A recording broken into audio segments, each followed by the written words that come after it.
Urban Therapy with Sun752, and this your daily go-getterism number 467 for January 13th, 2016. First of all, I want to give a shout out to President Obama last night for dropping that State of the Union address. You know what I mean? Like, I can't say that I agree with everything that he said, but he made it sound good. And what I agree with the most is that for 7 years straight, he represented. No matter what you say, even people who were against him for the whole time, you got to admit that he hung in there and he did his thing. And he represented. So to be the first black president of the United States, you can't say that he did a bad job. He did the best he could, and the best that he could do was best. Well, it was pretty good. It was definitely decent. And it's funny because one of the reasons that I bring that up is because it's like when he became president of the United States, it was like one of those things where a lot of people wondered if he would do okay, if he would be okay, if he would be able to leave the White House healthy, if he would be able to get through his first term, and it looks like he's going to get all the way through his second term too.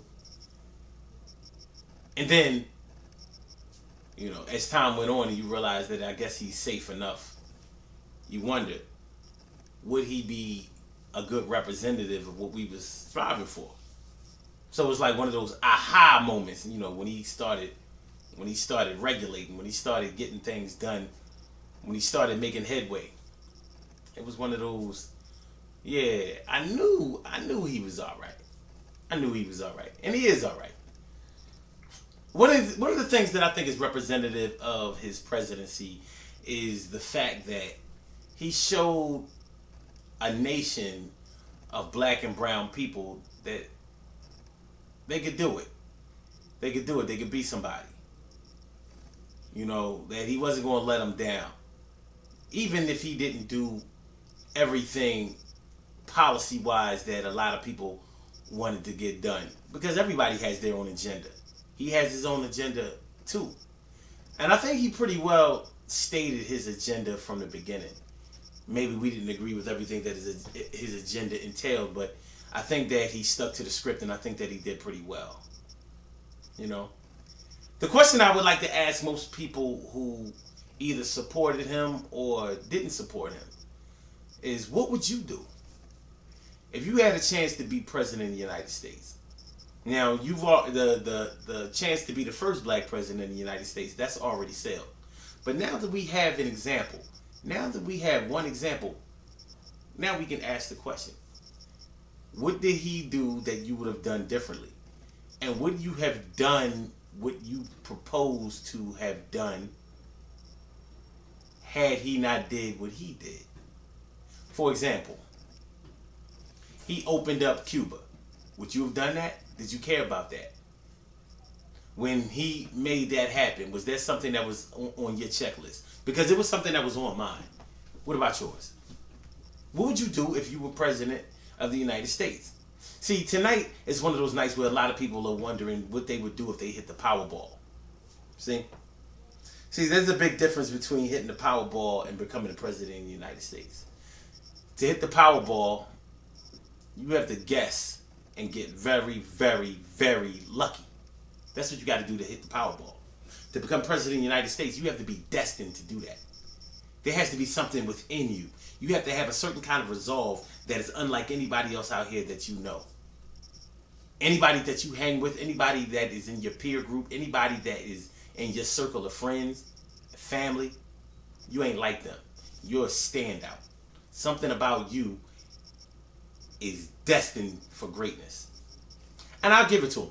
Every man that has become president of the United States has been a man that was destined for greatness, because you can't reach that level of political office.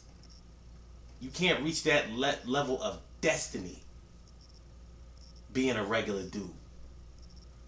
Something about you ain't regular. It ain't normal.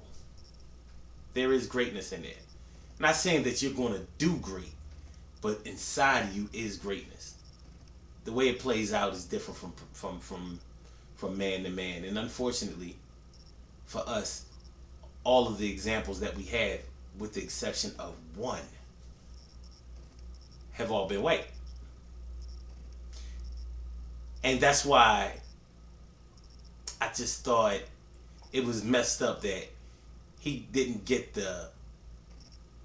No, I can't say that he didn't get the support that he deserves, but from people who look like us. I think we should have been a little bit more supportive. And maybe we would have been if we would have really understood what was given to us. Because I don't think most of us understood that. Even though we grew up hoping that one day that we would see a black president, I don't think we understood what we were exposed to.